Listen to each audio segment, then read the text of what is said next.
How did you get hurt on your forehead? Because I yelled out my window, cops. Did somebody hit you with something? Yes, 2 black and African Americans. They beat me through my open window that I yelled out, "All lives matter."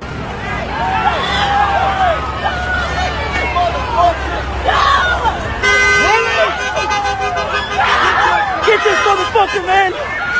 Fuck him up!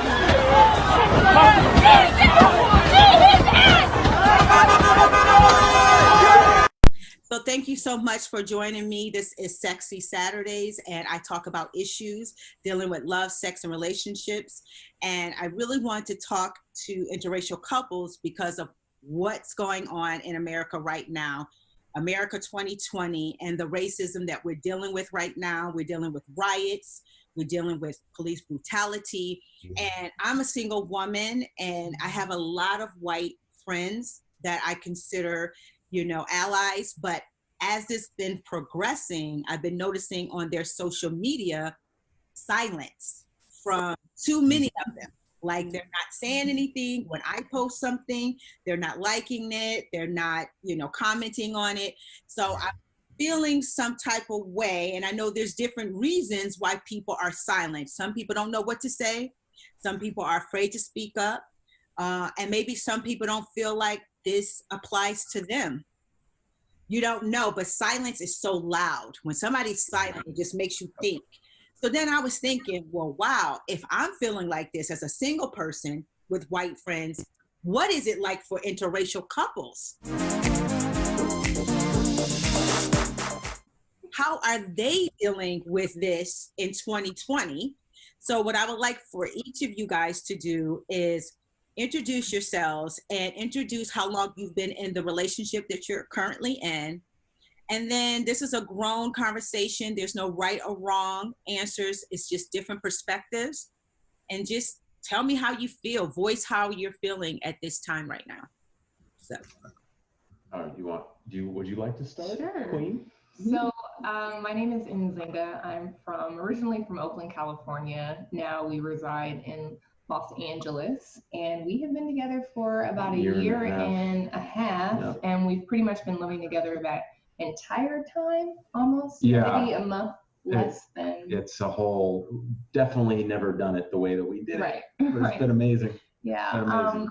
So in regards to, you know, everything that's happening in mainstream media, police brutality, racial violence, and being in an interracial relationship, I find it to be really interesting because we never really discussed race when we met, and we never kind of had these conversations. And thank God that when the conversations did start, I feel really blessed to be with a partner that is open-minded, that is compassionate, that wants to understand from the other side and is interested. You know, it's not something that needs to be swept under the rug, and we can really talk very, very openly and very frank about. We go in on it, that's for sure. Yeah, about how it's affecting us and our points of view of what really needs to be done. I think Steve has been a really big proponent about white people talking out about this and taking a stand for Black people. I think he has, even today. Look, this is a white problem that's going on right now. This is not a Black problem. This is a white problem, and I will stand in that. And I mean, I'm having the conversations with white friends when it can come up. I'm sorry. No, it's great. Yeah. This is what he does. It's like he almost has more passion about it than I do. It's bullshit for white people to bury your fucking heads in the sand. Bullshit. Like, you want the history lesson? Do you want the history lesson, white people? Mm-hmm. You came into the country, you slaughtered Indians, you stole the land, okay? Then you went to Africa, you ripped families apart, you brought them over here, you forced them to work. You did that for 250 years. That's 3 generations plus. Then for another 100 years, you put them in segregation, oppressed them. You didn't give them 40 acres and a mule. You didn't do shit. And during that time, who's hiring Black people? And then we're talking now, it's 55 years later. Now, we just had Obama in office, so that's like, I mean, that's amazing. When you actually think about that, 55 years and we had a black president. Like that is profound. So I don't want to take anything away from like what we have achieved, but wow. Like when I saw the blackout post and read all those stories and I'm going, who's that? Who's that? I didn't know about that. I didn't even know until last night about Amy Cooper. So, you know, I have not been silent. Yeah, he's been very I am on it. I am like, because at the end of the day, why does this hit me personally?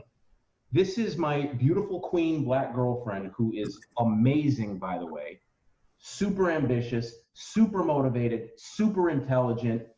This is the only woman I've ever met where I'm like, whoa, you might be more ambitious than I am. and she keeps me on my toes. But the whole point is we're talking marriage, we're talking kids.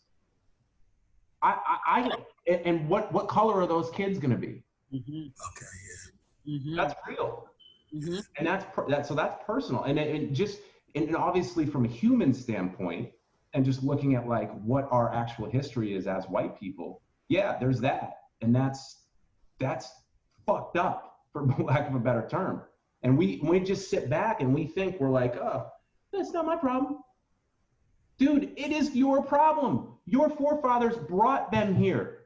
She would not be here. I wouldn't look like she this. would, yeah. Right. If it wasn't for my forefathers. Exactly. And what is it? There's like a saying. It's like the sins of our fathers or something like that, or it's like something around like atoning or something like that. But well, you know, the conversation needs to be had, and I'm really, you know, I'm very, very fortunate that my ally is a bigger proponent of dealing with this issue more than myself. And I really wish, Charlotte, your friends do speak up and support you in this, and not, you know, cause a feeling of isolation or a feeling of, oh, this isn't my issue. No, any issue that my friends are going through that I may not understand, it's my issue too. Exactly. Eric and yes, ma'am. Give me your raw, share your raw feelings and thoughts. Eric Robinson, this is Michelle, it's my baby. We've been together 5 years. So it's been wonderful. Ups and downs. We live in Las Vegas now. I'm originally from Los Angeles. She's from Washington. So 5 years, and it's fun. It's fun. We're having a good time. We're learning each other. It's fun to learn a culture when you're on the inside instead of on the outside looking in, you know, but when you're on the inside, then you can get the feeling, the trueness of it, you know, how they, you know, some people really feel. Her mother and I get along real good. Her father and I get along real good. So it's good, you know. And I was saying, I was in the military 11 years, fought 3 wars. I never tried to use racism as an excuse. I tried not to, because I didn't want to have that hang up. You know, I didn't want to grow up, you know, with that already. But when I got into the military, that's when I really experienced racism. I mean, I really experienced it. And it's sad to say, you know, because you're thinking, man, we just went out here and fought, you know what I mean? And then I come back and I got to deal with this. It's like, it was mind blowing.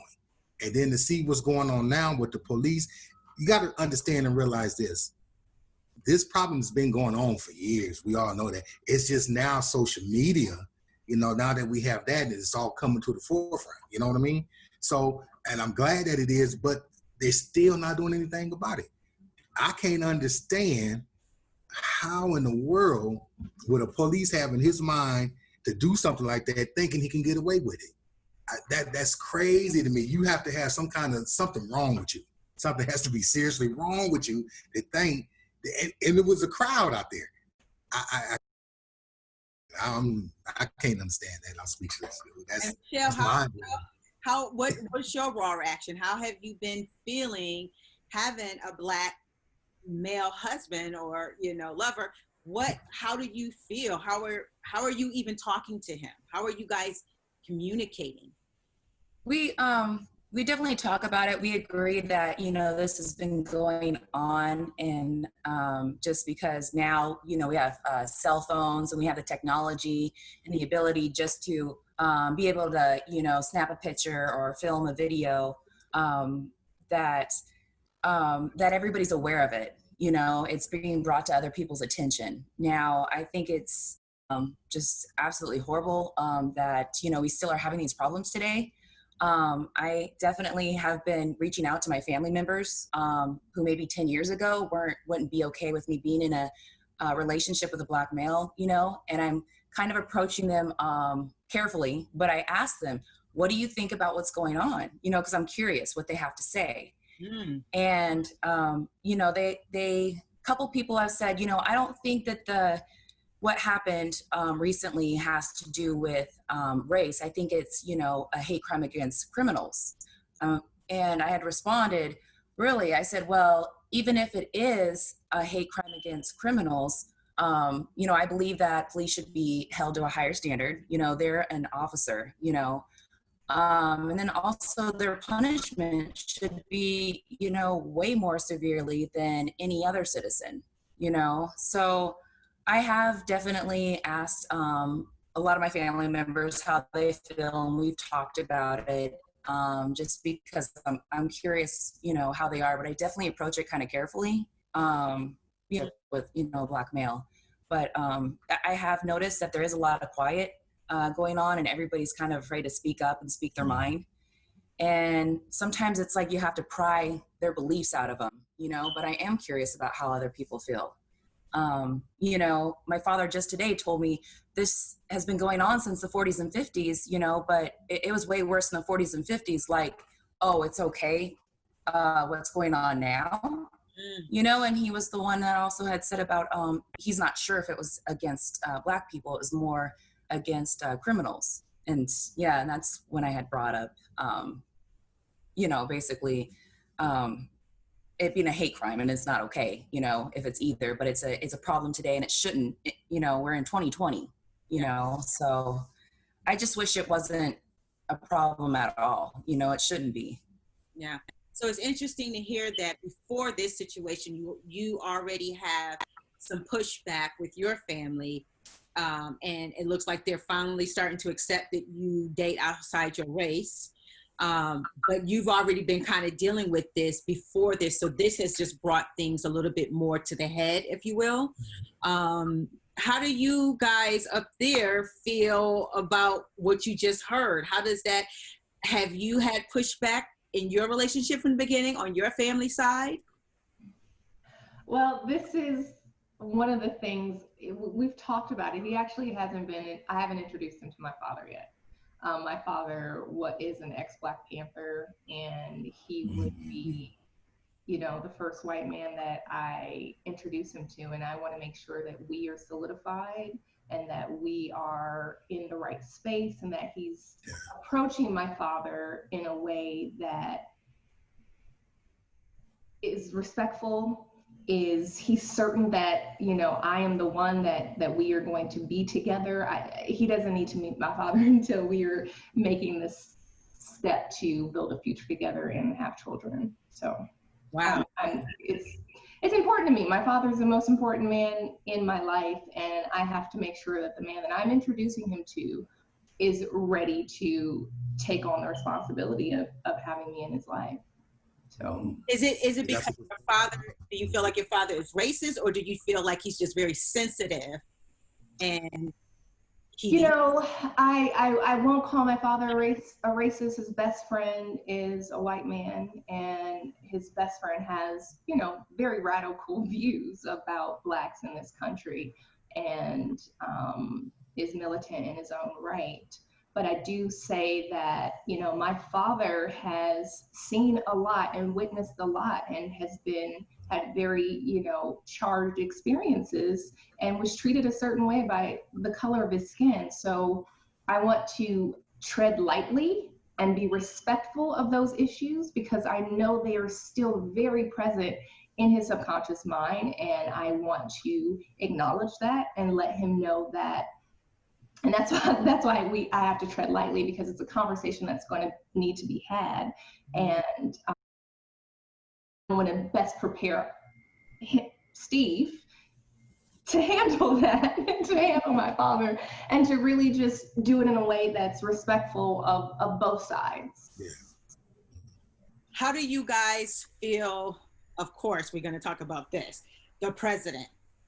Who wants to start with how he's handling everything? What do you guys?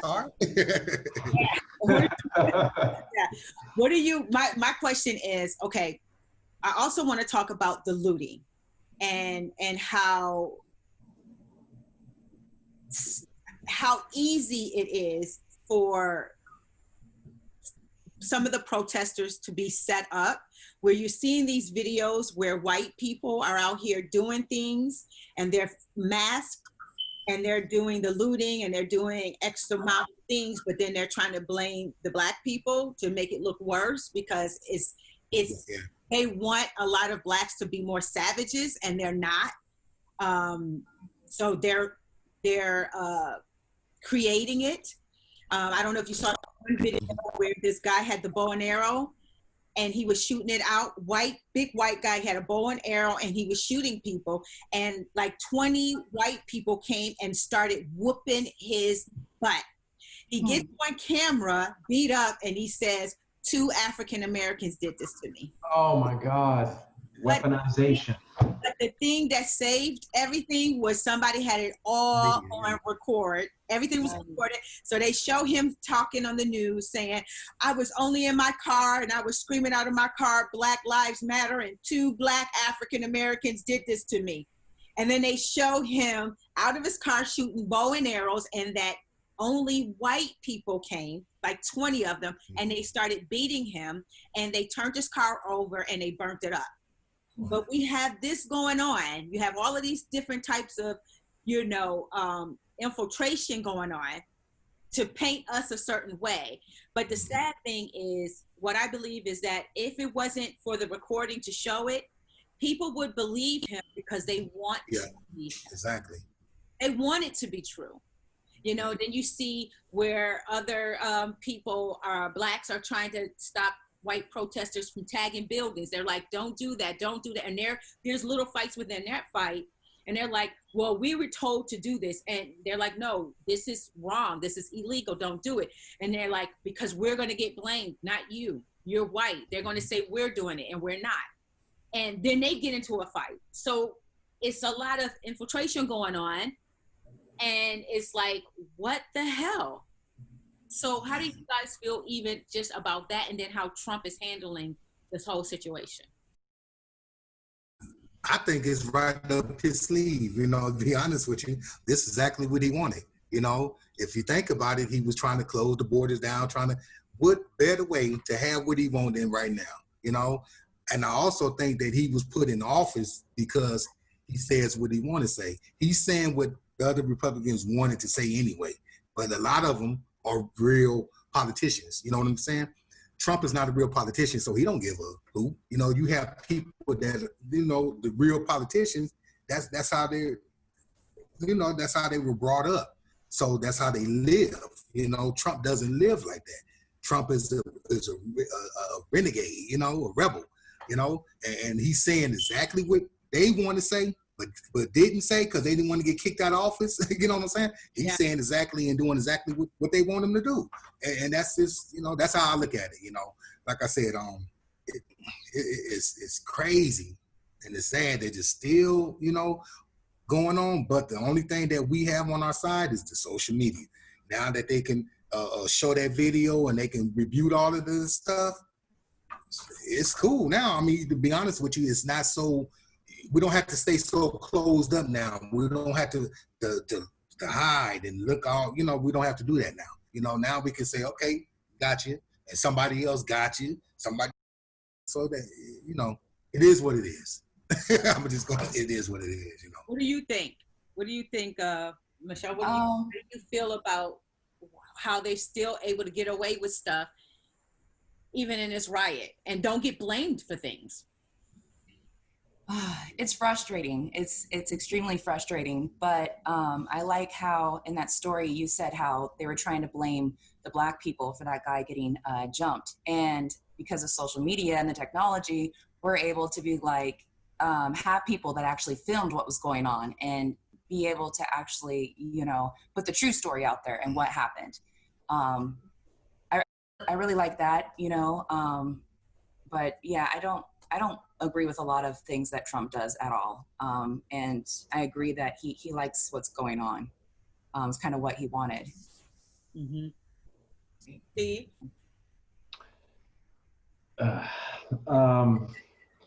Well, let's start with his segregation quote. They start looting, we start shooting. That's a problem.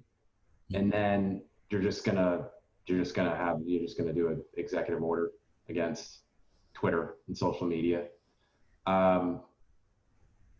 It's just such an abuse of power. And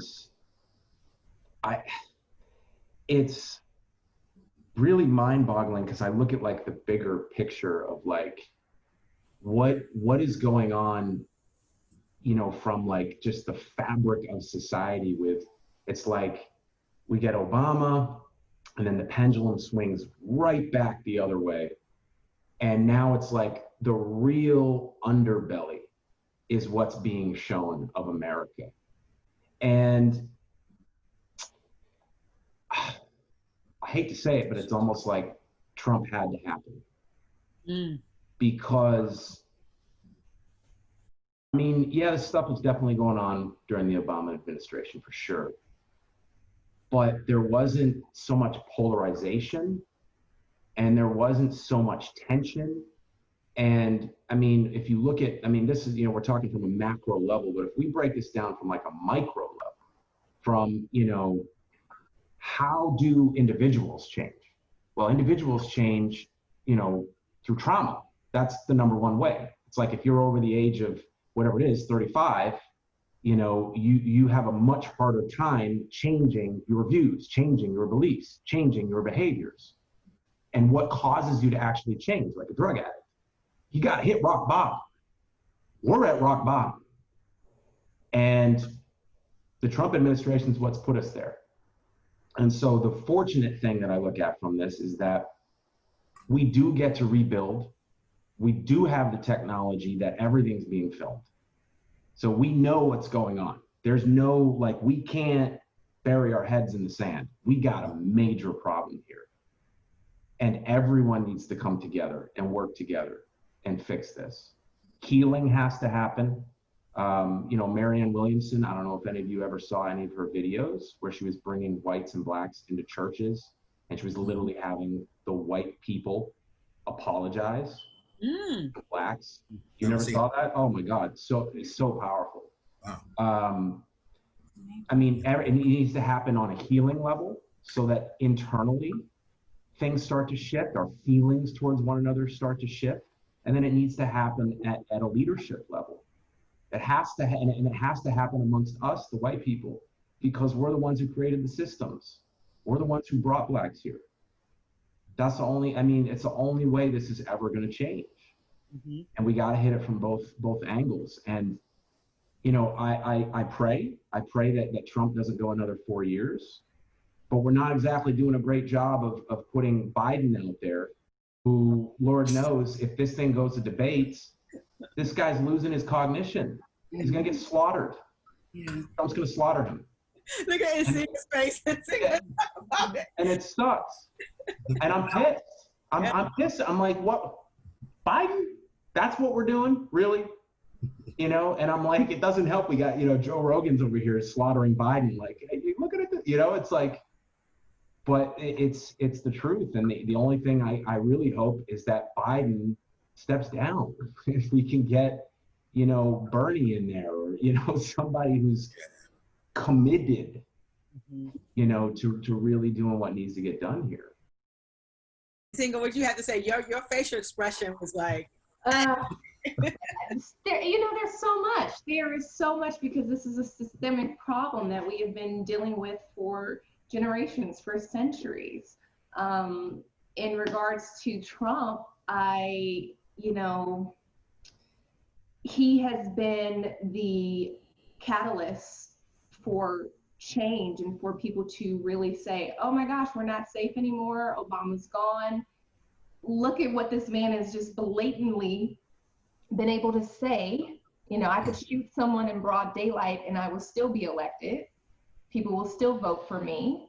Oh man, forgot about that one. Yeah, so it's he's really been able to help us, get out of this delirious daydream that all things are peaches and strawberries when they're really not. When our lives are really at stake, Black lives are at stake on a day-to-day basis. So I'm thankful that we are waking up as a people, that everyone across the board, across the country, across the world is waking up at that the racism is still alive, and it's still something that has not been rectified, and we need to come to a quick and swift resolution. As far as the looting goes, no, looting is not the answer, but what it is doing, fortunately, it's keeping it at the forefront of the conversation. It's keeping it on people's minds. It's keeping it in our world. It happened in Santa Monica. Yeah. I'm like, if you're not putting it on the front door of white America by looting Santa Monica, I don't know what you know what I mean. Right. I'm like, because let's look at this has got to be the first time Santa Monica has ever been looted. But for Steve and Nzinga, I want to ask you this question because my last two Zooms was on Steve and Jackson talking about that bitter Black women and cops are the demise of Black men. Mm-hmm. So we talked about that, and with everything that's going on now, and actually Stephen Jackson was friends with George Floyd. They were actual friends. Oh wow! And George Floyd, one of his one of his baby mothers is a white woman, George Floyd. He has a son with a white woman, and so Stephen Jackson has been talking about that. Now, what Stephen Jackson was also saying is that young Black men should not have a lot of kids with multiple women. That was one of his big points, which I support. He's saying get one woman, love her, and have a family. Don't plant seeds with a whole bunch of people. But he got into a lot of hot water because he said bitter Black women and the cops are the demise of Black men. So it was so general, where there is Black bitter women that do use sometimes the powers that be against their baby fathers when they're upset with them and cause them a lot of trouble. So I wanted to ask you, with being Black and dating outside your race, how do you feel as a people? Do you feel that we need Black love in the sense that Blacks need to date Blacks only in order for us to get better? Or is it more of just a respect? The Black man and the Black woman just learn to respect each other more and love each other on a brother and sisterly way first, and then maybe we can move forward. So how do you guys feel about that? Tell me your raw reactions to that. So I understand his jaded point of view, bitter Black women being the demise of Black men. And, one of the reasons why I have dated outside of my race is because what's most important to me is a growth mindset and someone who's willing to work through their trauma and not stay stuck in that paradigm, right? So I was finding that, unfortunately, happen with a lot of Black men, that they didn't want to work through. The men I dated particularly did not want to work through their issues, their anger, their frustration. It was really hard to have that conversation. And at the same time, I was working through my own things. And what was wonderful about Steve is that we came together and we realized, oh my gosh, and this is what we've been doing for the for the entirety of our relationship is really healing our trauma so that we can really welcome in our future selves and become the person that we really know that we truly are. And that takes a lot of stripping down old mindsets, stripping down a lot of family trauma. What I think has to happen is that we have to heal ourselves first before we even talk about stepping into a relationship with anyone, whether they're Black, white, Latino. Because what happens is you end up replaying that trauma out in the relationship. And that's not fair to yourself, that's not fair to your partner, and it's not fair to the children that you could possibly bring into this world, because they'll replicate that as well. So once we start with the self-healing, we can open up the conversation, and the person you're going to attract is probably going to be someone who's on that same route as well in their life. So what it comes down to is really having more of an awareness of, hey guys, we've all had trauma, Black, white, Latino, whoever it is, we gotta heal this, so that when we do have these conversations about race, when we are dealing with other people that are triggered, we don't play into those ideals. We don't continue to talk hate, talk love. We can really turn it around and not take it personal. We can just say, these are the facts, this is what's going on, this is why this is a systemic issue, and this is what we really need to do about it. You know, for a long time I didn't listen to the media because it affected me emotionally. Trump's voice would come on the radio and I had to turn it off. I was like, why am I so angry? You know, so my job first, number one, is to stay in vibration, to always come from a place of love or above. And then from that, I will reach out to my Black men. I love my Black men. I respect my Black men. I love Black women. We are the future. Women are the future, you know, and I, in any way, don't want to replicate the bitterness of this stereotypical idea that Black women are bitter. And yes, some are. Yes, some are. I have been one of them, but I have also made it a point to work through all of that anger that was passed on to me, that was, you know, implanted in my subconscious mind as a child, that I, you know, 20 years later still have to work through. I've been there. So if I take part and do my job as a human, I am doing a job that is going to spread out among all the people that I affect, and I affect change first within. Yes. That's like it's a mousetrap. Eric. You know, and the interesting thing is like, I have trauma in my background. I have family trauma. I have a mentally ill father. Like, the paradigm was messed up. Tons of stress growing up. I'm still working through my stuff. And so, and I believe that that's what's given me more of a heart centering, more of an understanding around what's going on and around, you know, the Black community and what the history is here. Because, you know, and because we're both in the coaching world and we study subconscious program, we study this stuff. So that's why, like, she's just spoke at a very highly intelligent level. It's beautiful. And what we know is that this stuff is passed down generationally. And you're going to look at the history of Black America, and it's like, how dare you, as a white American, judge?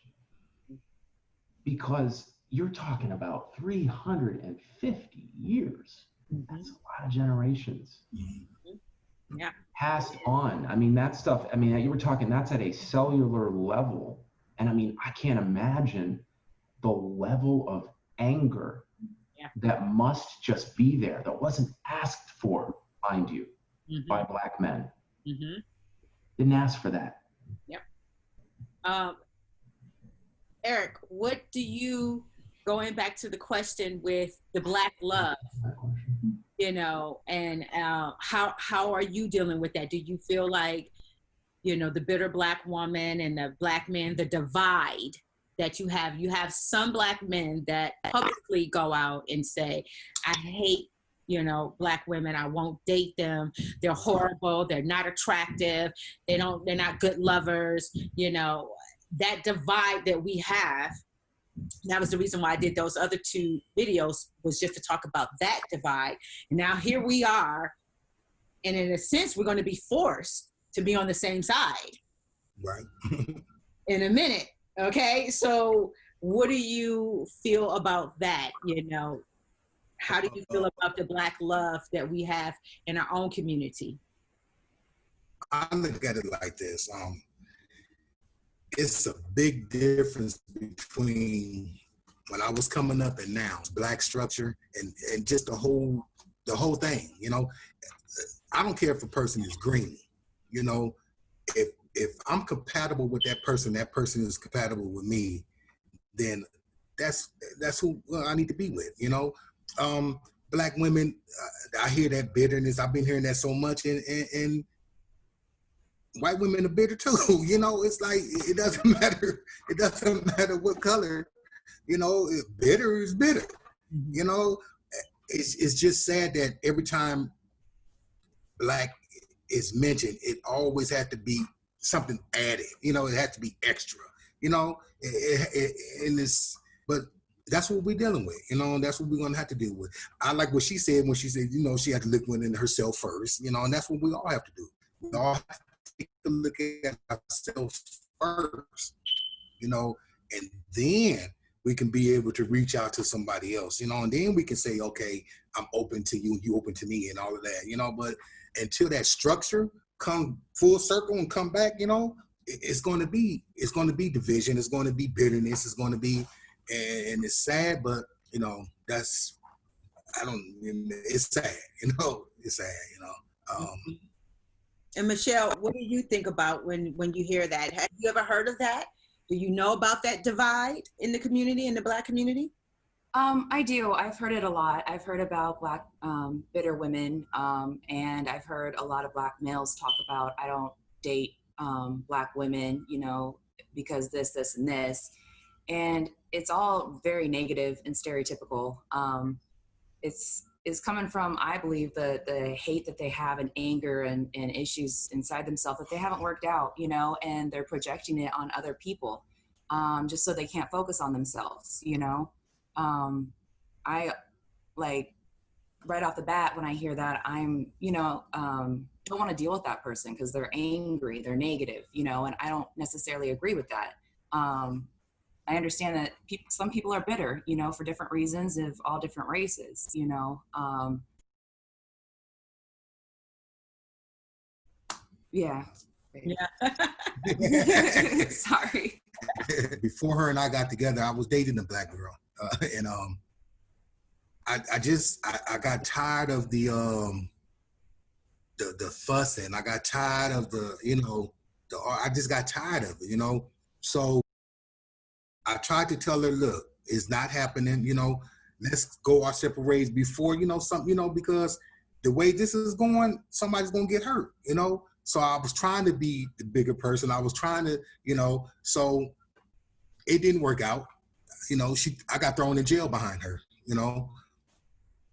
Yeah, behind her and her mother, you know. And she stood by me, you know, and she's been by me. She knew the situation. She knew the truth, you know. And it's sad. It was so sad because I was in court and it's like, hold on. You guys are really coming at me like this, you know? They didn't even know her and I dated. You know, that's how much information they had. You know, you understand what I'm saying? So basically, I'm standing in court, standing before the judge. I'm already guilty. They was already throwing me. They didn't even, you know, before I can even say anything. Like when I started bringing up the issues and the real situation, she's looking at the prosecutor like, I said, yeah, you didn't know that, huh? You know, if y'all had done your job, I wouldn't be standing here, you know? So it's like, it's just, I don't know why I brought that up, but it was just. Because we make you bitter though, after all. No, It didn't make so me relevant, though. That is so relevant. So relevant. That's why you brought it up. You know, ironically, the man I dated before him was a Black man who I had to call the police on. I did, Wow. because he was violent. He trapped me in my bathroom.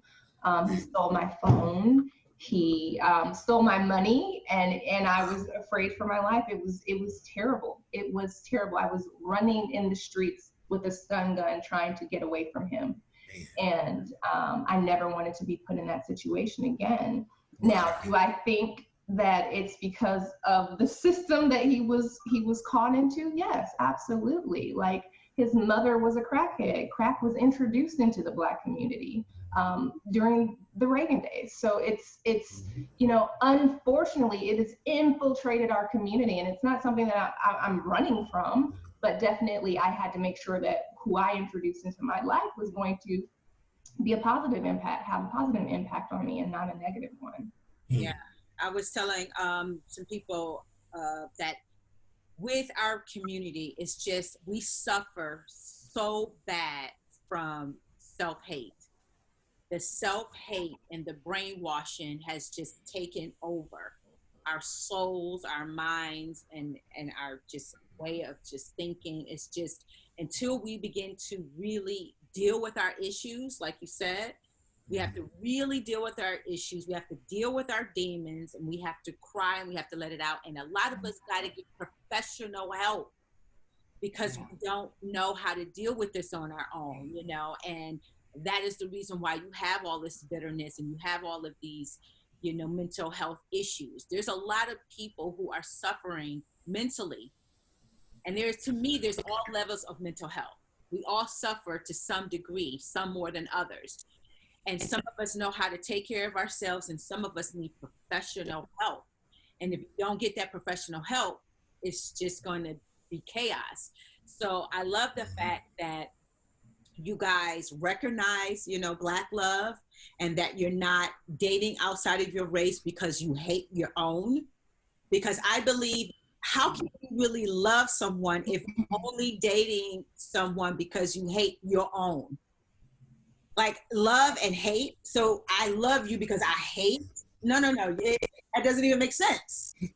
It's got to be, I love because I love. I just love you. So I always question the love. Like, how can you really love this person if the only reason why you're dating them is because you hate something else? So that's something going back to the self-love and the self-hate. So we just suffer from that. And I believe that the Black community, in order for us to do anything, to build anything, to overcome anything, if we don't begin to love ourselves and appreciate ourselves, we are never going to get out of this. Mm-hmm. We're just never going to get. It's not about amount of money. It's not about, health. We have to love and appreciate ourselves, because let's just say all of the violence stops, all of the brutality stops. There's still going to be something going on with us, like the slaves, the house nigga, and the slave, the field slave. That mentality is still haunting us. Mm-hmm. So we, as a community, we're not responsible for the white people. We're not responsible for their racism, but we are responsible to figure out how to get back to loving ourselves, to appreciating who we are, to feeling like we're all in this together. And Charlotte, if I may, white people don't know what these mentalities are. They don't know, like, I just read I made it about 3 pages in, the Willie Lynch letter. I just read that, I don't know how long ago it was, like 8 months. Yeah, probably 6 months ago or so. Yeah. And that, what I'm attempting to do is to really just educate, because we just see, it's like we're just removed from that history. And I don't know what's being taught history-wise right now in a suburban white neighborhood. Exactly. But I can tell you, because I grew up in Maine, and I think we had 4 Black people in my entire high school, maybe, that we weren't introduced to that. I mean, there were certain things that we read. I think we read, like, Uncle Tom's Cabin, or I don't know, there's a few things, To Kill a Mockingbird. I know there was issues of race in there. But yeah, but it's we were not exposed to the Willie Lynch letter, that's for sure. Yeah. Or But just like saying that, because even when you said that, like Charlotte, I don't even know. Like, tell me, what is that mentality? Like, I know it's like to do with, and just to succinctly, because I have read about that, and I know it's something to do with skin color, and the light skin get to be in the house, and the dark skin are in the field, and I think that's what that relates to. But like, even somebody like me who's educated in this stuff, it's still, when you mention it, it's like my brain still has to like go back. Oh wait, what was that? Oh, that's the skin issue. yeah, it was the mentality. It was another form of abuse from the slave master, that how he divided us. He divided us in so many ways, okay? But this is just one way that they would divide us. They would take what they considered pretty and acceptable to come into the house.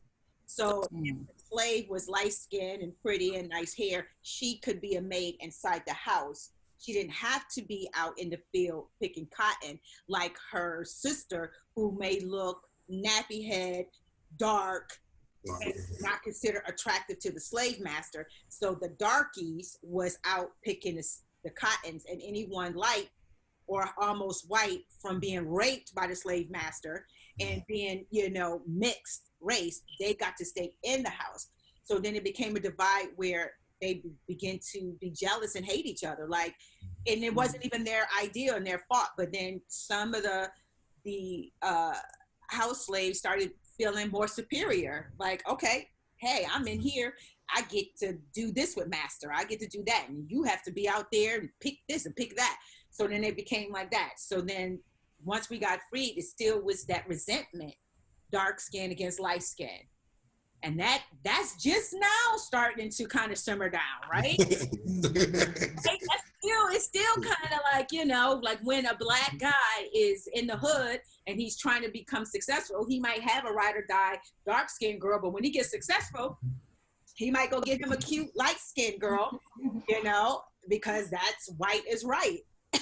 So, and even with myself, accepting my natural hair, my natural kinks, my natural curls, and realizing that this is beautiful.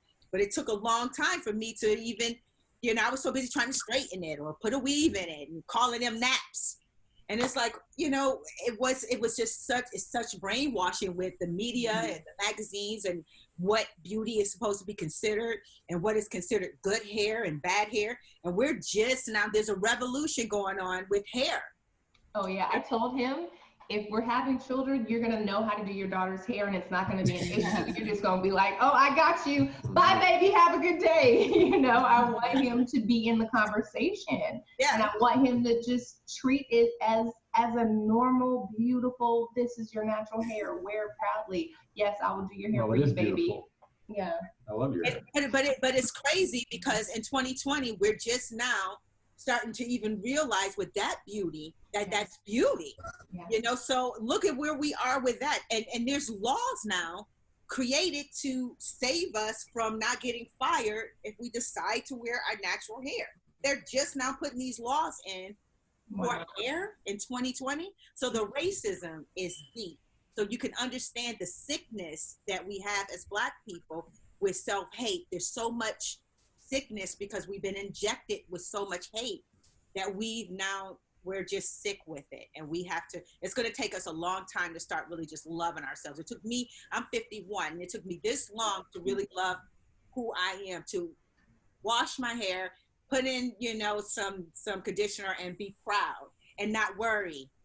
And that's a long time. So it's sad, So luckily with you younger people, you're getting it and you're teaching the next generation because it is a passed down thing. Oh, yeah.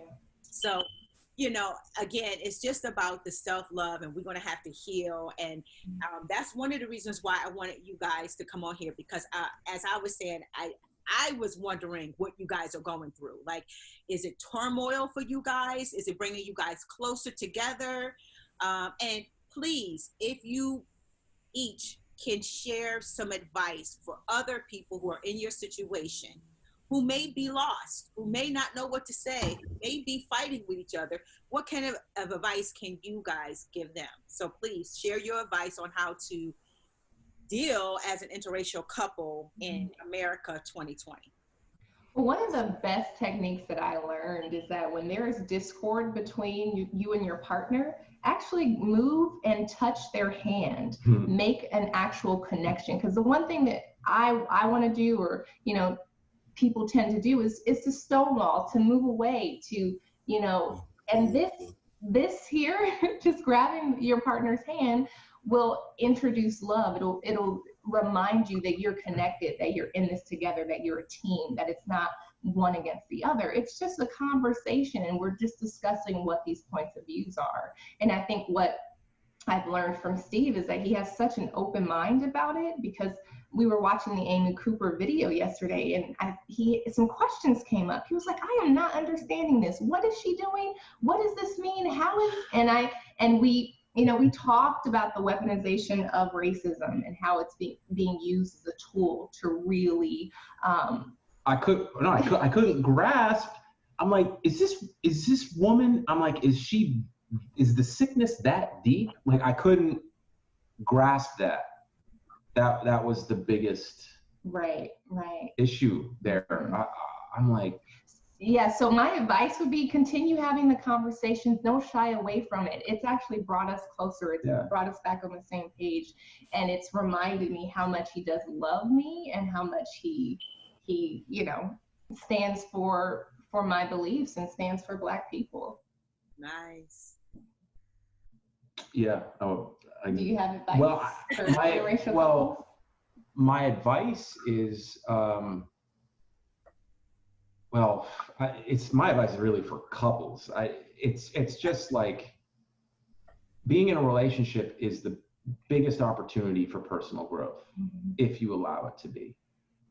And, you know, a lot of the paradigms that her and I are working through, that had nothing to do with race. I mean, but this last week, I mean, it was challenging. This stuff, I'm working through deep-rooted stuff that's from my childhood. It's from my father. It has nothing to do with race.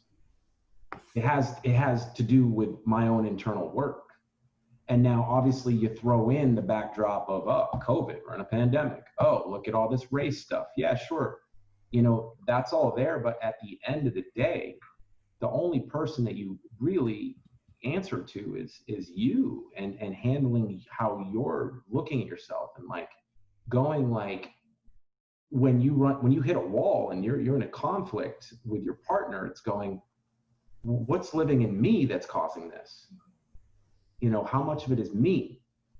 And when you start to be able to do that, and then you can examine, like, the feelings and what beliefs are those feelings tied to.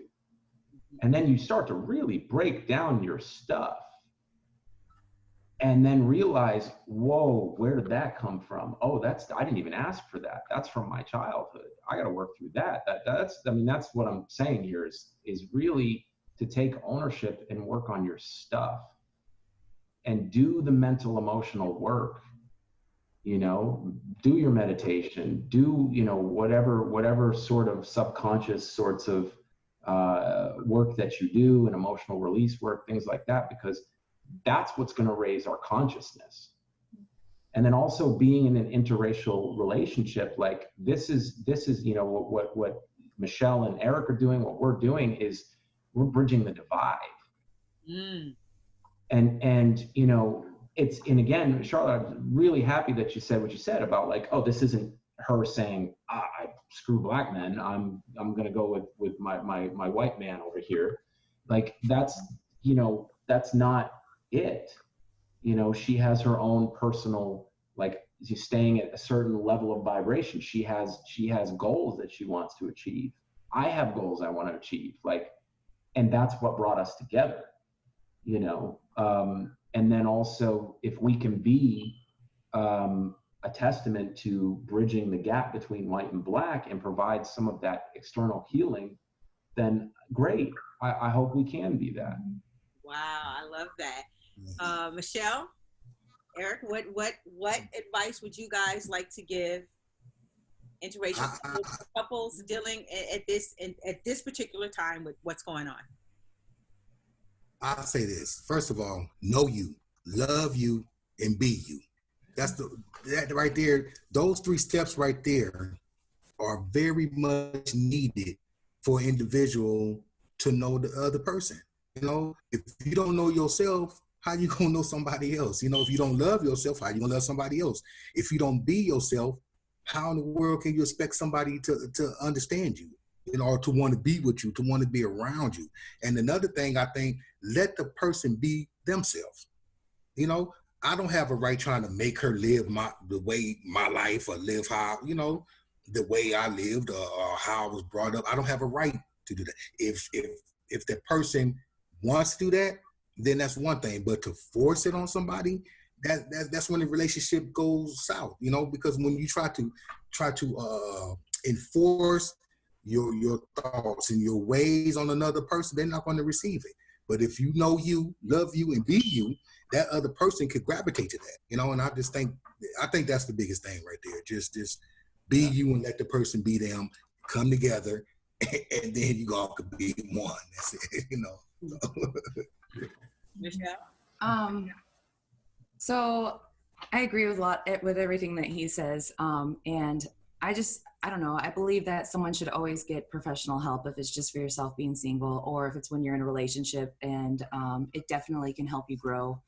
I really like what she had said about touching the hand thing, because, you know, I do notice that when I'm in a fight, I do close up, you know, and I do sometimes get in that mindset. I'm so angry that it's you and me against each other, when really we're a team, you know.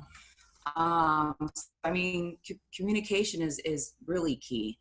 And sometimes I feel like in a racial, you know, to see how the other person feels, or know where they stand in all these different issues, definitely when it comes to race and everything. But yeah, I really think the key for any relationship is communication and therapy, you know. Okay. I wanted to commend Michelle, actually, for reaching out to your family members and having those tough conversations, because I'm not even willing to do that yet. I'm not willing to do that yet, because I know it's going to trigger me and it's going to put me into a certain state. I will have those conversations eventually, but I really wanted to commend you for having those tough, difficult conversations and really probing to see where people are now in regards to the situation with race. And Charlotte, I had a question for you. Are you going to reach out to some of your friends who you said have been silent? Well, it's funny. I've already and they're starting to say some stuff. And one guy, he came on it to a Zoom, and that's a whole nother story. I tried to do a Zoom with like some generation thing, and the Zoom didn't record. It was such a great conversation. It was a whole hour, and the record, I'm like, what the? But it helped him. He's in his late 50s, and his family was FBI, and so he took a lot of stuff defensively, because he felt like he was being attacked, because he feels like there's good cops and there's good white people, and he doesn't understand. And I had to explain to him, there's and Michelle and Eric, you might, Steve, you might agree with this.